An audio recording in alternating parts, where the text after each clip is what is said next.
So hello everyone. आज ये introductory session है जो हम अपनी ये एक स्टार्टअप है, लीगल एडटेक स्टार्टअप जो हम लॉन्च करने जा रहे हैं, legalcourses.in। हमारा मेन मोटो इस स्टार्टअप का यही है, from law books to courtroom skills. From law books to courtroom skills का मतलब क्या हुआ? फॉर एग्जांपल हम लोग टेक्स्ट बुक्स पढ़ के अपने यूनिवर्सिटी, अपने लॉ स्कूल के एग्जाम्स तो पास आउट कर लेते थे, बट डिस्पाइट दैट हम लोगों को वो लीगल इंटरप्रिटेशन स्किल्स नहीं आती थी that would help us for litigating in a court or a courtroom. So by way of this startup, we will be providing courses, that too at a very reasonable prices. Why we are so much reasonable? Market में और भी competitors हैं हमारे जो premium prices पे बेच रहे हैं कोर्सेज को, बट हमारा फोकस ये है कि since you have a degree, you are eligible to do practice in a court, but because you don't have skills, you are not doing it. So just a lack of skill should not make any kind of obstacle in your professional career. तो इसलिए हमने इस course को इतना minimal रखा that it can be easily accessible to the all. ये जो हम कोर्सेज प्रोवाइड करेंगे ये 7-8 महीने लंबे कोर्सेज नहीं होंगे, नॉट एट ऑल। ये जो कोर्सेज हम लोग प्रोवाइड करने वाले हैं, ये कोर्सेज मुश्किल से मुश्किल 3 या 4 हफ्ते के कोर्सेज होने वाले हैं, in which you will be getting all the inputs and all the practical skills that you will be requiring to improve your courtroom skills or your litigation skills. We will be providing various kinds of courses. Courses like, let me explain it to you. Number 1 will be civil litigation course.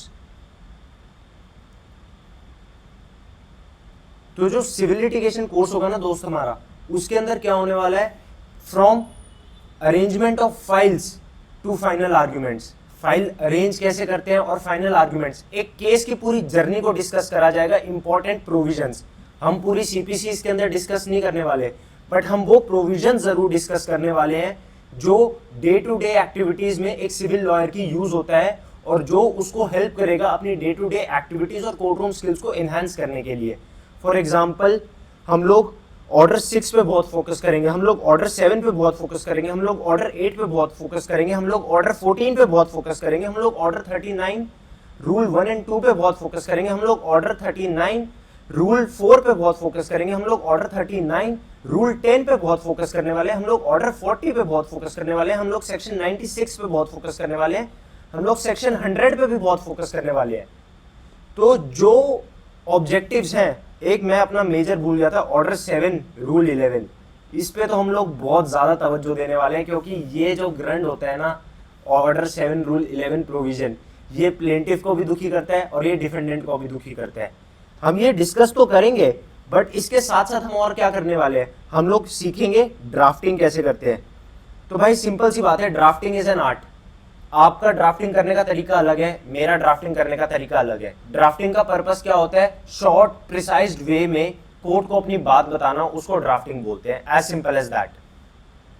But drafting में हर एक का अपना तरीका होता है। For example मैं अपना तरीका बताता हूँ, मेरी होती है एकदम plain simple English, to the point बात, और मेरे ड्राफ्ट हमेशा छोटे रहते हैं whenever I appear to the court, कि इतनी सी बात है जी, ये है देख लो। बट कुछ ऐसे भी प्रोफेशनल्स हैं जिनकी ड्राफ्टिंग बहुत हेवी वर्ड्स की होती है। So when I was doing my juniorship under a senior, he told me that कि नाइदर जज के पास इतना टाइम होता कि वो आपकी पूरी की पूरी ड्राफ्टिंग पढ़ेगा, अगर आप उसको एक बल्कि ड्राफ्टिंग भी दे दोगे ना, वो भी कहेगा भाई मेरे को इंपॉर्टेंट प्रोविजन या इंपॉर्टेंट पैराग्राफ्स बता दो जिस पे आप रिलाई कर रहे हो, जो आपके केस का है, क्योंकि किसी के पास इतना टाइम नहीं है। तो हम लोग लीगल नोटिस से भेजने से लेके फाइनल आर्ग्यूमेंट्स ऑब्लिक सबमिशन, ये सारा करेंगे। इसके बाद हम लोग एग्जीक्यूशन भी पढ़ेंगे इसी के अंदर। तो ये हमारा सिविल लिटिगेशन कोर्स जो होगा ये ड्राफ्टिंग के लिए होने वाला है, ठीक है। उसके बाद हमारा होगा क्रिमिनल लिटिगेशन कोर्स।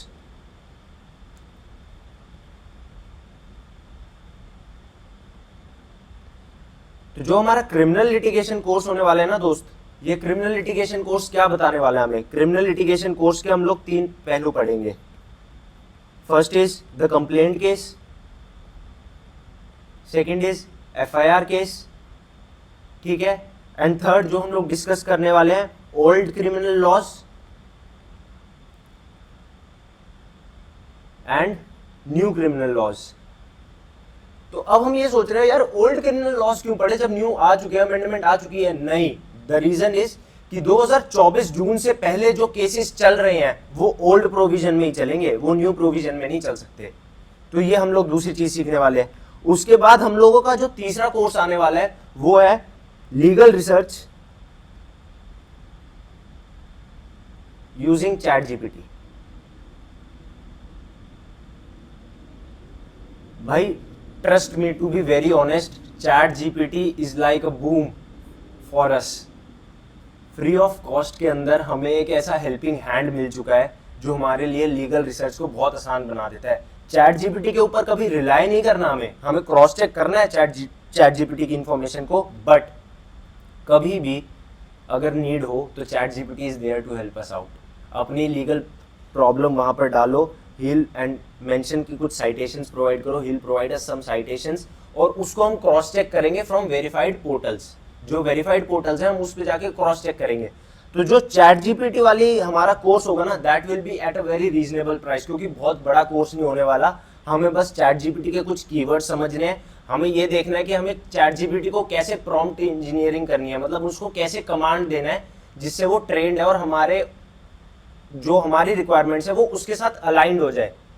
तो ये बहुत बड़ा कोर्स नहीं होने वाला, ये 2 या 3 वीडियोस का कोर्स होने वाला है। क्रैश कोर्स होगा एक तरीके से, छोटा सा, बस बहुत छोटा, 2-3 वीडियोस में आपको समझ आ जाएगा। क्योंकि रिसर्च पे हमारा मेन ऑब्जेक्टिव क्यों है कि रिसर्च पे बहुत ज्यादा फोकस होना चाहिए। बिकॉज अ लॉयर, एक बहुत अच्छी सेइंग है, मैं इसको इन्वर्टेड कॉमास में मेंशन कर देता हूं, प्लीज देखना इसको। A lawyer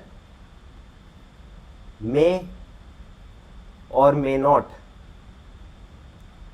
be a good speaker,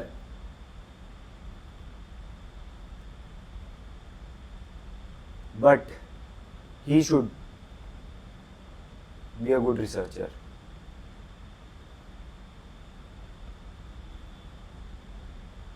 और रिसर्चर, अच्छा रिसर्चर सिर्फ लीगल फील्ड में ही नहीं, आप किसी भी फील्ड में चले जाओ, टेक फील्ड में चले जाओ, फाइनेंस फील्ड में चले जाओ, अगर उसको उस डोमेन के अंदर रिसर्च करना आता है ना तो वो अपनी चीजों को प्रेजेंट कर सकता है। कोर्ट में भी हम बता सकते हैं to the magistrate, to the judicial officer, to the जज that this was the president, I am relying upon this provision, because जो इस केस के अंदर फैक्ट्स थे उससे सिमिलर सिचुएशन मेरे केस के अंदर है, और उस केस के अंदर जो हाई डिग्री की कोर्ट्स हैं उन्होंने ये ऑब्जर्वेशन देके ये जजमेंट पास करी है। तो इससे कोर्ट के ऊपर एक बहुत अच्छा इन्फ्रेंस बनता है, कोर्ट को एक रेफरेंस मिल जाता है कि हाँ मैं भी इस केस के अंदर इस प्रोविजंस को टेकअप कर सकता हूं। तो therefore it is very much necessary कि आपको कोर्ट को ये समझाना होगा कि I am relying upon these kinds of provisions. I hope I am able to make you understand कि क्या है, और बाकी हम लोग कोर्स के अंदर और अच्छे से समझेंगे। जो हमारा अगला कोर्स होने वाला है वो है आर्बिट्रेशन। आर्बिट्रेशन के अंदर हम लोग कंप्लीट प्रोसीजर समझने वाले हैं, अपॉइंटमेंट ऑफ आर्बिट्रेटर से लेके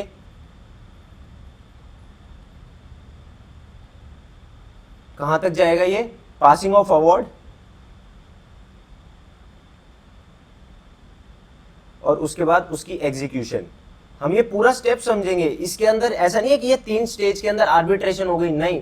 आर्बिट्रेशन के अंदर सबसे पहले आपको आर्बिट्रेशन का क्लॉज इन्वोक करना होता है बाय सेंडिंग अ नोटिस, और उसके बाद क्या होगा, उसके बाद सामने वाली पार्टी रिप्लाई करेगी। If you both are mutually agreeing to appointment of an arbitrator, very good, otherwise you will approach the Delhi high court. अगर आप दोनों पार्टीज दिल्ली की है या उस आर्बिट्रेशन क्लॉज में कोई भी पार्टी दिल्ली की है तो दिल्ली हाई कोर्ट जाएगी और वहां से जाकर ले आएगी।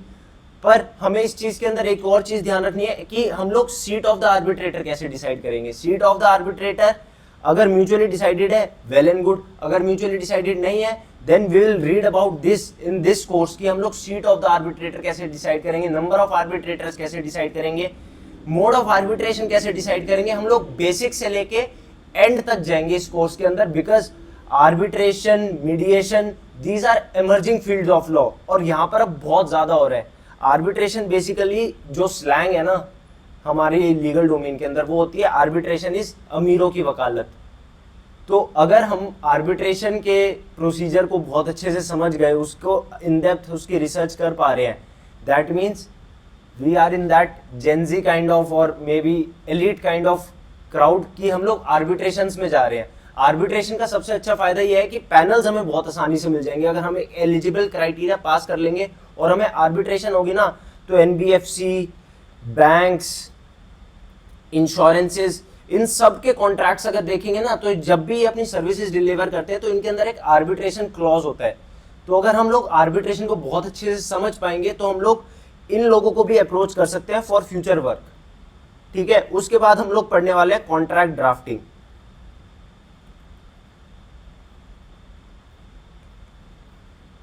बहुत ही ज्यादा सिंपल है कॉन्ट्रैक्ट ड्राफ्टिंग, खामखा इसको हाइप कर रखा है। Trust me if I am saying you this thing कि बहुत सिंपल है, बस हाइप बना दिया है। कॉन्ट्रैक्ट ड्राफ्टिंग का सबसे पहला पर्पस होता है अंडरस्टैंड द बिजनेस। कभी भी कॉन्ट्रैक्ट ड्राफ्टिंग स्टार्ट होती है क्लॉजेस से नहीं, पहले जो भी आप जिस भी डोमेन ऑफ बिजनेस के अंदर कॉन्ट्रैक्ट ड्राफ्ट करने वाले हो, पहले उस बिजनेस को समझो, उसको बिठाओ। हाँ भाई बता तेरा क्या बिजनेस है क्या नहीं, तेरा क्या प्रोडक्ट है, किसको बेच रहा है, कैसे बेचेगा, क्या होगा नहीं होगा, कैसे होगा, वो समझोगे। उसके बाद you will start making contracts. Contracts के अंदर हम लोग पढ़ने वाले हैं NDS, service level agreements, work orders, change orders, master service agreements, vendor agreements. तो ये सब हम लोग पढ़ने वाले हैं इस कोर्स के अंदर। हम लोगों के कोर्सेज की फीस मैं आपको फिर से बता रहा हूँ बहुत रीजनेबल होने वाली है। हम लोग बहुत हैवी चार्ज नहीं करने वाले किसी से भी, बिकॉज वी वांट कि एटलीस्ट आपको एक जस्ट तो पता लग जाए। आपको एक और रियलिटी बताऊं लिटिगेशन फील्ड की, लॉयर्स बहुत सारे एनरोल्ड होते हैं। अगर आप देखोगे ना, लॉयर्स बहुत पास आउट होते हैं। मेरे बैच के मैं बताऊंगा तो बहुत ज्यादा लॉयर्स पास आउट हुए थे, बट उनमें से कुछ ही लोग आज प्रैक्टिस कर रहे हैं या लीगल डोमेन में, अदरवाइज सब ने अपना डोमेन शिफ्ट चेंज कर लिया था। Yes, litigation is a very struggling profession, but आप इसको इस तरीके से देखो कि आपको स्टार्टिंग एज में पैसा नहीं कमाना। यार मैं भी इतना कुछ खास नहीं कमाता हूँ अभी, to be honest with you. अगर ऐसा ही होता कि मैं आपको बोलूँ कि नहीं ये कोशिश कर लो, आप इतने अमीर हो जाओगे, ये हो जाओगे, वो हो जाओगे, नहीं, this is not the main criteria over here. हम लोगों का मेन क्राइटेरिया है भाई ये स्किल्स है, सीख लो, देख लो, ऑब्जर्व कर लो, इन पे प्रैक्टिस कर लो और अपना काम करो। विल बी प्रोवाइडिंग यू कि how to approach a client, where to find a client. हम लोग आज भी यूट्यूब पे भी वीडियोस देख लेते हैं कि भाई अपवर्क पे चले जाओ, फाइवर पे चले जाओ, लिंक्डइन पे अप्रोच कर लो। ये सब बेकार है। आज के टाइम पे यहाँ पर इतना ज़्यादा ट्रैफिक हो चुका है कि एक न्यू एंट्री लेवल बंदे को काम मिलना, जॉब कह रहा हूँ सॉरी, काम मिलना यहाँ पर बड़ा मुश्किल है। तो हम लोग आपको ऐसी टेक्निक्स बताएंगे कि आप इन लोगों को ना जाके, क्योंकि आज भी ना लिटिगेशन डिपार्टमेंट में कोई भी क्लाइंट ऐसी नहीं आता कि चलो यार एक बार इस वकील के ऑफिस में जाके देख लेते हैं, बात कर लेते हैं। नहीं, काम आता है हमेशा रेफरेंसेस से कि मेरी रेफरेंस है, मैंने किसी का कोई काम करा था तो उसने आगे जाके और रेफरेंसेस बताया कि हाँ भाई उस लॉयर ने मेरी हेल्प करी थी उस टाइम पे। तो सिमिलरली आपको ये चीज़ देखनी होगी कि भाई मैं क्या कर सकता हूँ और क्या नहीं कर सकता अपने लीगल डोमेन को आगे बढ़ाने के लिए। तो हम लोग इसमें वो टिप्स एंड ट्रिक्स चेक करेंगे। सेकंड थिंग जो हम लोगों का मेन ऑब्जेक्टिव होगा, आप लोग को ये कोर्स दिखा के आगे डिलीवर्स प्रोवाइड करने का। हम लोग ये कोई गारंटी नहीं दे रहे कि हम लोग आपकी जॉब लगवा देंगे, हम लोग आपको काम दिलवा देंगे, नहीं, कभी भी नहीं। This is not our objective. हम लोग आपको बता सकते हैं कि भाई वहां से ले लेना, वहां से काम आ सकता है, या उधर ऐसे अप्रोच करके देखो। हम लोग ये आपको बताएंगे कि स्टार्टअप्स को कैसे अप्रोच करना है अपने काम के लिए। यार सबसे बेस्ट तरीका है स्टार्टअप्स को अप्रोच करने का। आप बड़ी फर्म्स को या बड़े क्लाइंट्स को स्टार्टिंग में अप्रोच करो ही मत, स्टार्टअप्स को अप्रोच करो। स्टार्टअप्स को अप्रोच इसलिए करो क्योंकि उनका खुद फाइनेंशियल कंस्ट्रेन होता है, उन्हें दिखेगा कि हाँ भाई ये भी एक स्टार्टिंग फेज में ही है, तो इसलिए उनसे कनेक्ट करना बहुत आसान है, ना कि एक इस्टेब्लिश्ड फर्म से। और एक चीज़ और बताऊं, जो जितनी बड़ी फर्म होगी ना वो उतने ही कंप्लाइंसेस में आपको बोझ में मार देगी। This is the reality.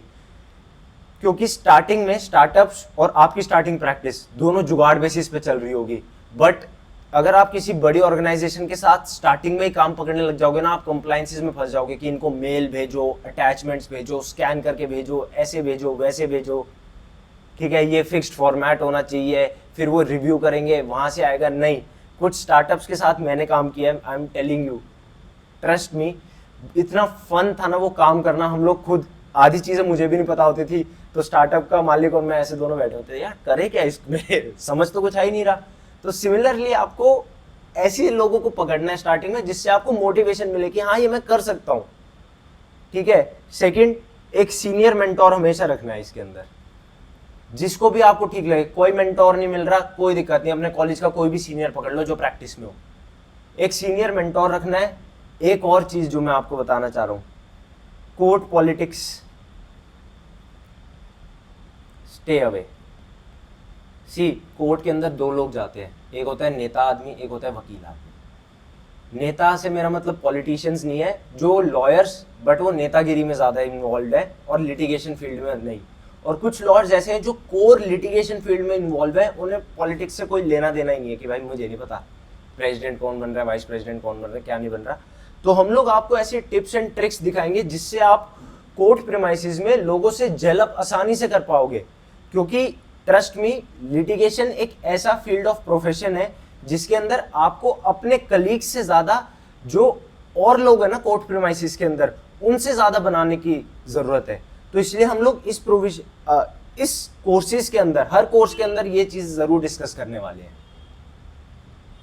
तो भाई हम लोग आपको फिर से बता देते हैं हमारे कोर्सेज क्या होने वाले हैं। Civil litigation, criminal litigation, arbitration, legal research. यार वो लीगल की स्पेलिंग थोड़ी गलत होगी, अवॉइड करना, इसको ऐसे कर देते हैं, ठीक है। लीगल रिसर्च, कॉन्ट्रैक्ट ड्राफ्टिंग,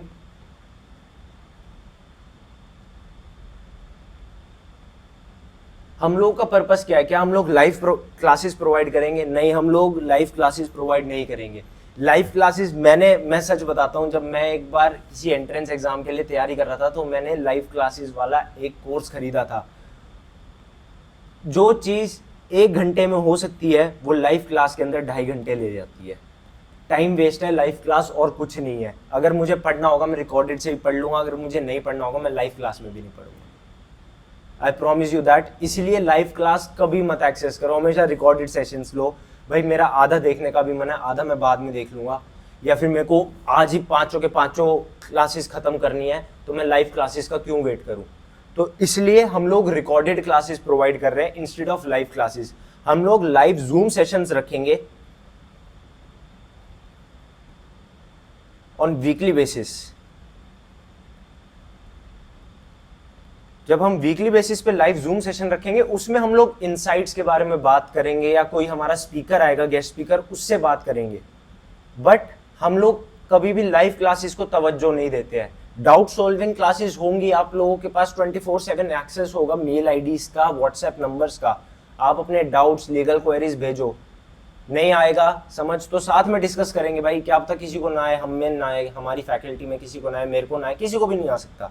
साथ में बैठ के डिस्कस करेंगे, और जब डिस्कस करते हैं ना, ट्रस्ट मी, बहुत अच्छे आउटपुट्स आते हैं। It is very good to discuss things instead of independent research. कभी कभी डिस्कस करके भी रिसर्च कर लेते हैं, इसी को तो टीम वर्क बोलते हैं। और टीम वर्क बिल्डिंग यहाँ पर होगी क्योंकि हम लोग आपको असाइनमेंट्स प्रोवाइड करेंगे, जिसके अंदर आधा असाइनमेंट आप करोगे, आधा असाइनमेंट आपका और कोई जो को पर्सन होगा जो इसने ये कोर्सेज में एनरोल कर रखा होगा, आधा वो करेगा, या फिर आप पूरा करोगे वो पूरा करेगा।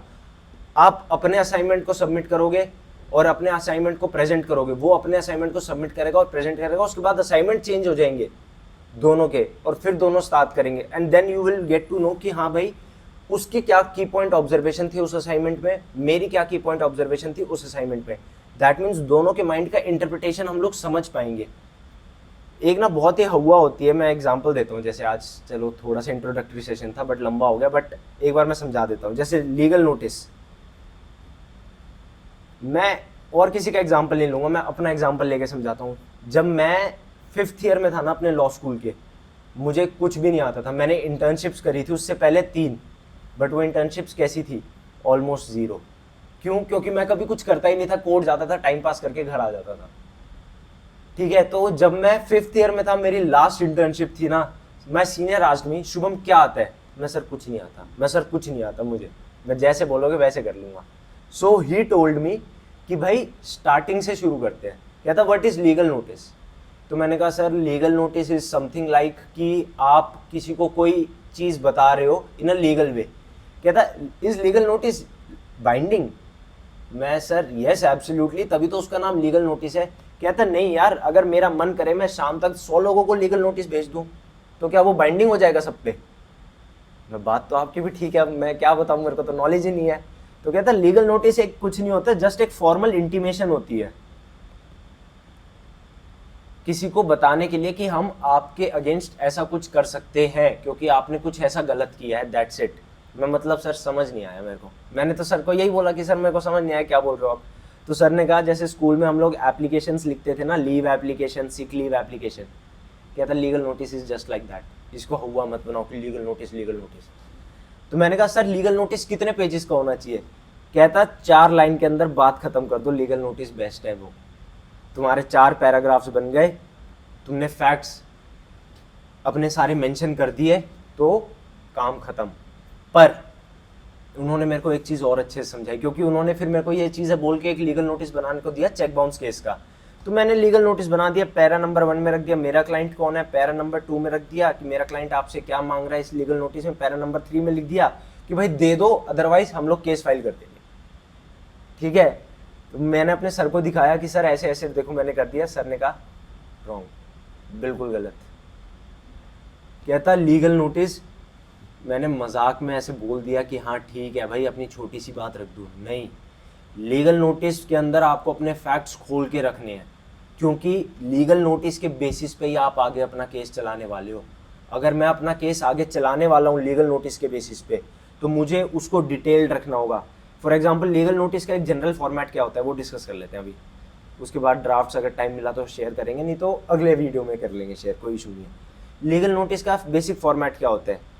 टू किसको भेज रहे हैं, जैसे स्कूल में हम लोग देखते थे टू द प्रिंसिपल, ये वो डेट, और ये फिक्स्ड भी नहीं है यार, डेट आप यहाँ भी लिख लो, यहाँ भी लिख सकते हो, कहीं भी लिख सकते हो, आपकी मर्जी है, इट्स योर क्रिएटिविटी कि आप लीगल नोटिस कैसे भेजना चाह रहे हो। सब्जेक्ट कि क्या आप मांग रहे हो लीगल नोटिस के अंदर, कितना मांग रहे हो, किससे मांग रहे हो, क्यों मांग रहे हो, किस बेसिस पे मांग रहे हो, बस ये लिख दो subject. Subject maximum to maximum 2 या 3 लाइन का बना दो, दैट्स इट। फिर आप ये बताओ कि मैं आपको ये लीगल नोटिस किस बेसिस पे भेज रहा हूँ, तो आप अपने क्लाइंट का डिस्क्रिप्शन दोगे कि ये मेरा क्लाइंट है और इसके बिहाफ पे मैं आपको लीगल नोटिस भेज रहा हूँ। फिर आपको अपने डिटेल्ड फैक्ट्स लिखने होंगे। फिर उसके बाद आपको डिमांड नहीं करनी है, आपको रिक्वेस्ट करनी है कि भाई ये कर दो, otherwise I will be not forced is a wrong word, otherwise I'll be left with no other option to use my legal remedies against you। ठीक है, ये कुछ स्टैंडर्ड लाइन होते हैं। उसके बाद अपना नाम लिखो, साइन करो, लेटर हेड पे लगाओ, स्टैंप लगाओ, भेज दो, पोस्ट, खत्म, लीगल नोटिस ड्राफ्टेड। आधे घंटे का भी काम नहीं है लीगल नोटिस ड्राफ्ट करना। और अगर कभी पैनल का काम मिल गया ना, ट्रस्ट मी, कुछ नहीं करना होता पैनल के काम के लीगल नोटिस में। चेक नंबर चेंज करा, अमाउंट चेंज करी, डेट चेंज करी, रीजन चेंज करा, और 2 में नाम चेंज कर दिया, यहाँ जो हमने 2 पढ़ा था ना इसके अंदर नाम चेंज कर दिया, बस भेज दो। तो ऐसे ही पैनल के काम में क्या होता है, बल्क का काम आता है, तो लोग क्या करते हैं ऑलरेडी एक प्रिपेयर ड्राफ्ट बना देते हैं और उसके अंदर चेंजेस करके भेजते रहते हैं। बट हमें ये नहीं करना, अभी हमें ये करना है, सीखना है, हमें स्क्रैच से लेके एंड तक जाना है, एक प्रॉपर जर्नी ट्रैवल करनी है हमें हर डॉक्यूमेंट की, हर प्रोसीडिंग की, तभी तो हम सीख पाएंगे, तभी तो हम उसको इम्प्लीमेंट कर पाएंगे। अगर हम फाइनल एग्जीक्यूशन पे ही रुक गए और स्टार्टिंग का हमने कुछ भी नहीं सीखा, तो कल को हमें हमारी प्रैक्टिकल एप्लीकेबिलिटी में कमी आएगी। तो इसलिए ये ज़रूरी है कि हम लोग हर चीज़ को स्क्रैच से लेके एंड तक जाए। ठीक है, तो अब एक चीज़ और मैं समझाने की कोशिश करता हूँ कि हम लोग कोर्सेज के अंदर जो ड्राफ्टिंग है, सिविल और क्रिमिनल लिटिगेशन, आर्बिट्रेशन के अंदर, सब के अंदर हमने ड्राफ्टिंग इंक्लूड कर रखी है। कॉन्ट्रैक्ट ड्राफ्टिंग के अंदर भी हमने ड्राफ्टिंग इंक्लूड कर रखी है। तो ड्राफ्टिंग इंक्लूड करने का ये मतलब नहीं है कि आपको टेम्पलेट्स दे दूंगा। एक तो यार मेरे को ये नहीं समझ में आता कि ये टेम्पलेट्स क्यों देते हैं, कारण क्या है भाई? टेम्पलेट्स पे काम नहीं होता, कभी भी नहीं होगा टेम्पलेट्स के ऊपर काम। यार तुम्हें पता है तुम किस प्रोविजन के अंदर जा रहे हो, तुम्हारे फैक्ट्स क्या है। अब मैं किसी से टेम्पलेट मांग लेता हूँ और वो टेम्पलेट किसी और फैक्ट्स पे है, तो मेरे लिए तो वो टेम्पलेट जीरो है भाई, मैं करूंगा क्या उस टेम्पलेट का?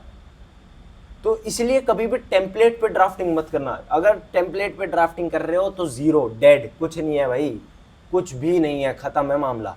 कभी भी टेम्पलेट के ऊपर ड्राफ्टिंग नहीं करनी है। एटलीस्ट जब तक हम लोग सीख रहे हैं तब तक टेम्पलेट के ऊपर कोई ड्राफ्टिंग नहीं होगी, कोई भी। ये एक मेजर अंडरस्टैंडिंग है, इसको ध्यान में रखना है कि टेम्पलेट के ऊपर कोई ड्राफ्टिंग नहीं होगी। तो हम लोग यहाँ सीखेंगे हेडिंग से लेके और साइनिंग पेज तक खुद। हाँ, एफिडेविट कॉपी पेस्ट मार लो, एफिडेविट में कोई इशू नहीं है, एफिडेविट मारा करो, खुल के मारो बिंदास। बट ध्यान रखना वो पार्टीज का नाम, एड्रेस वगैरह ध्यान रखना, क्योंकि मेरे से 3-4 बार गलती हुई थी ये, कि केस का टाइटल कुछ और है, पार्टी का नाम कुछ और है, और एफिडेविट साइन करके भेज दिया। बाद में कोर्ट में ऑब्जेक्शंस उठे थे। तो इस बेइज्जती से बचने के लिए मैं आपको बता रहा हूँ, एफिडेविट्स का ध्यान रखना, वो कॉपी पेस्ट अगर करो तो बहुत सोच समझ के करना, ठीक है। तो आई होप हमने आपको सब समझाया हो ध्यान से। तो भाई मैं आपको भी एक बार ज़रा फिर से ऊपर ले जाऊँ। ये हमारा भाई स्टार्टअप है, to be honest with you, बहुत मन से हमने इसको स्टार्ट करा है। And trust me, I promise you, value for money चीज़ें आपको प्रोवाइड करी जाएंगी। कोई फेक प्रोमिसेस नहीं है कि आप इतना कमा सकते हो, उतना कमा सकते हो। We don't sell dreams. I am telling you that. मैं सपने नहीं बेच रहा कि आप इतने कमा लोगे, ये कर लोगे, ये कोर्स कर लो, ये हो जाएगा, वो हो जाएगा, दरवाजे खुल जाएंगे, लाखों करोड़ों कमा लोगे। अगर मैं करोड़ों कमा रहा होता तो मैं यार ये पढ़ा थोड़ी रहा होता। सिंपल सी बात है, legal journey is not that easy कि एकदम से करोड़ों कमाने लग जाओगे, एकदम से लाखों कमाने लग जाओगे। There are baby steps, you have to take those baby steps, ठीक है। तो ट्रस्ट मी, हम लोग आपको स्क्रैच से लेके एंड तक इन कोर्सेज के अंदर लेके जाएंगे, and will provide you best class of quality of education. Quality of education का मतलब ये नहीं है कि मैं सिर्फ टेक्स्ट बुक या बेयर एक्ट खोल के हम लोग यहाँ डिस्कस करके ख़त्म ना। मेजर प्रोविजंस, कोई लेक्चर बहुत बड़ा नहीं होने वाला, छोटे छोटे लेक्चर्स होने वाले, प्री रिकॉर्डेड लेक्चर्स होने वाले। कोई कोर्स ऐसे कुछ नहीं होता कि भाई 8-8 महीने के कोर्स होंगे। अबे 8 महीने कोई स्किल सीखी जाती है क्या 8 महीने में? स्किल है, सीखो 2 महीने के अंदर, इम्प्लीमेंट करो, आगे बढ़ो। अगर इम्प्लीमेंट हो रही है वेल एंड गुड, नहीं हो पा रही तो स्किल चेंज करो, दूसरी स्किल में प्रैक्टिस करेंगे। 8-8 महीने एक चीज़ को थोड़ी होते हैं। सेमेस्टर 6 महीने में खत्म हो जाता था यार, वहाँ पे तो हम लोग नॉलेज ले रहे होते थे। हमें अभी नॉलेज तो लेनी ही नहीं है, तो हमें 8-8 महीने वाले कोर्सेज नहीं करने। ये मत देखो कि कोर्स का लंबा इतना ड्यूरेशन है, 1:1 डिस्कशन हो रही है। 1:1 डिस्कशन का क्या मतलब हुआ, ये बताओ? कि 1:1 मैं बैठ रहा हूँ आपके साथ डिस्कस करूँगा, मैं आपको अपने कोर्स के फ़ायदे समझाऊंगा? नहीं यार, मेरे कोर्स के फ़ायदे वेबसाइट के ऊपर डिटेल में लिखे हुए हैं, मेरे कोर्स के इंग्रेडिएंट्स डिटेल में लिखे हुए हैं। अगर समझ आता है वेल एंड गुड, नहीं आता कोई बात नहीं। बट ऐसे नहीं कि मैं एक सेल्समैन की तरह आपको फ़ोन करूँगा, हाँ भाई कोर्स ले लो, कोर्स ले लो, कोर्स ले लो। नहीं, this is not the thing भाई। इसलिए ही तो मैंने अपने कोर्स की अमाउंट इतनी कम रखी है कि अगर कोई भी इशू आता है, एक सेकेंड यार, आईपैड लॉक हो गया मेरा। हाँ, कि अगर कोई भी इशू आता है ना, आई एम सॉरी, मैं तो भूल ही गया। हाँ, तो अगर कोई भी इशू आता है, वी आर देयर, मेल डालो, व्हाट्सएप डालो, हम लोग डिस्कस कर लेंगे। पर 1:1 डिस्कशन मेरे को नहीं समझ आता, hey send me a Zoom link, I want to connect with you on this topic. नहीं यार, कनेक्ट क्या करना, या तो कॉल करके पूछ लो, नंबर सबके अवेलेबल होंगे, जो भी आपको फैकल्टी पढ़ाएगा उसका नंबर अवेलेबल होगा आपके पास, यू कैन कॉन्टैक्ट हिम। तभी तो हम लोग कह रहे हैं कनेक्शंस, फिजिकल कनेक्शंस बनाने ज़रूरी हैं इस प्रोफेशन के अंदर। अगर मैं आपको मेल दूं कि आपको इंटर्नशिप सिर्फ हमारे थ्रू पता लगेंगी, अरे नहीं, ओपन टू ऑल है। लिंक्डइन पे जाओ, naukri.com पे जाओ, लॉ ऑक्टोपस पे जाओ, मैं तो सबका ही प्रमोशन कर रहा हूँ, बट इन पोर्टल्स पे जाओ, यहाँ से लो इंटर्नशिप की डिटेल्स। नहीं मिलती ना, सच बताऊँ, मैंने अपनी पहली इंटर्नशिप कैसे ली थी? हाई कोर्ट के लॉयर के अंडर। पहले मैं डिस्ट्रिक्ट कोर्ट्स में गया था इंटर्नशिप्स के लिए, बट मैंने अपनी पहली हाई कोर्ट के अंदर कैसे ली थी? एक CV बनाया 1 पेज का, उसकी 30-40 प्रिंट आउट निकाल लिए, knock knock knock knock knock knock knock knock, सबके चेम्बरों के दरवाजे खटखटा दिए, कोई तो रखेगा। तो मेरे को रखा गया, और मेरे को तो ज़्यादा देर नहीं, 7वें 8वें चेम्बर पर खटखटाया था, तो मेरे को रख लिया था। तो this is how you have to connect. आपको लोगों से बात करनी है, आपको ये पता होना चाहिए क्लर्क के साथ कैसे बना के रखनी है, रीडर के साथ कैसे बना के रखनी है, एलमत के साथ कैसे बना के रखनी है, पुलिस वालों के साथ कैसे बना के रखनी है। मेरे दोस्त हैं जो IT सेक्टर में, वो कहते हैं अबे यार तुम्हारे तो पुलिस वालों से झगड़ा होता है। मैं नहीं यार, एक वकील का बेस्ट फ्रेंड तो पुलिस वाले ही है। एग्जैक्टली तो आपको पुलिस वालों के साथ बहुत अच्छे से बिहेव करना है, उनके साथ बनाओ। Trust me, they can be a very good source for you to get work. तो इस चीज़ का ध्यान रखो, अपने मॉरल्स पे रहो ध्यान से कि हाँ भाई मुझे ये काम करना है, ऐसे रहना है, वैसे रहना है, जो करना है।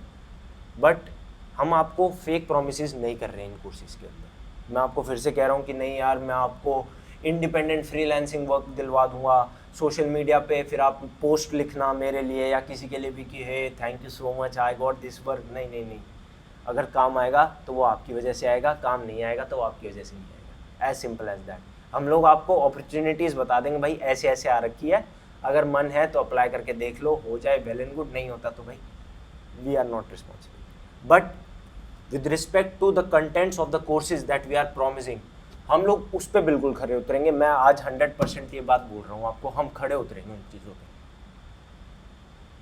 और ये कोर्सेज मैं ऐसे नहीं प्रोवाइड करने वाला कि एक जूम मीटिंग हो गई, पीपीटी चल रही है, वो पीपीटी के ऊपर बता रहा हूँ, डिस्कस कर।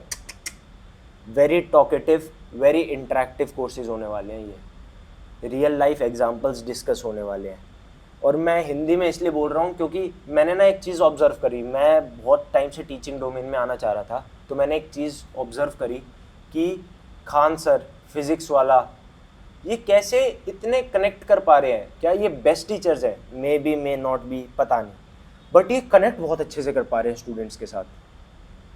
जैसे जीतू भैया कोटा फैक्ट्री में इतने अच्छे से कनेक्ट कर पा रहे थे, तो मेरा भी वही मेन ऑब्जेक्टिव है कि आपको रियल लाइफ सिनेरियोज़ के बारे में डिस्कस करूं, आप लोग को उन चीज़ों के बारे में बताऊं, और वहाँ से हम लोग इनको आगे लेके जाएं, एक एक कॉन्सेप्ट को अच्छे से समझे फ्रॉम स्क्रैच टू एंड। क्या ये कोर्स करने से आपको 100% नॉलेज हो जाएगी उस चीज़ के बारे में? नहीं, एक लॉयर को कभी 100% नॉलेज हो ही नहीं सकती। तभी तो इस प्रोफेशन को बोलते हैं कि प्रैक्टिस कर रहा है। मेरे से पूछते हैं भाई क्या कर रहा है, मैं प्रैक्टिस कर रहा हूँ भाई वकालत। तो प्रैक्टिस का मतलब क्या? आप रोज़ जाओगे, रोज़ कुछ करोगे, रोज़ स्किल्स इंप्लीमेंट करोगे और रोज़ कुछ नया सीखोगे, अपनी स्किल्स में कमियां पता करोगे। बी बोल्ड, बी फेयरलेस, शर्म मत करना इस प्रोफेशन को अगर परस्यू करना है। सही में बता रहा हूँ, मैं बेइज्जती होंगी। मैं जब मैंने अपनी पहली रेट फाइल करी थी ना इंडिपेंडेंटली हाई कोर्ट के अंदर, पहली रेट, मुझे जस्टिस ने इतना डांट दिया था ना, मतलब आप कहते हैं mister counsel what is this, what kind of drafting are you doing. और मैं पता है क्यों इस तरीके की ड्राफ्टिंग कर पाया, क्योंकि मेरी रिट पिटीशन ना 7 पेज के अंदर ख़त्म हो गई। मैं यार हाई कोर्ट में जा रहा हूँ, इतना छोटा ड्राफ्ट लेके जाऊँगा क्या मैं? तो मैंने लेम पैराग्राफ्स उसके अंदर इंसर्ट करे ताकि वो 15-20 पेज के हो, थोड़ी प्रेजेंटेबल तो बने। हाँ भाई 15-20 पेज की फाइल तो दिख रही है। तो then I contacted my senior again, मैं उनसे मिल के आया ऑफिस में कि सर ऐसे ऐसे हुआ। तो कहता भाई बड़ी बनानी क्यों है? कहते जज के पास इतना पेंडेंसी इतनी ज़्यादा है कोर्ट के केसेस में, तो जज के पास इतना टाइम नहीं है कि वो तुम्हारी पूरी फाइल पढ़ेगा। Tell him the relevant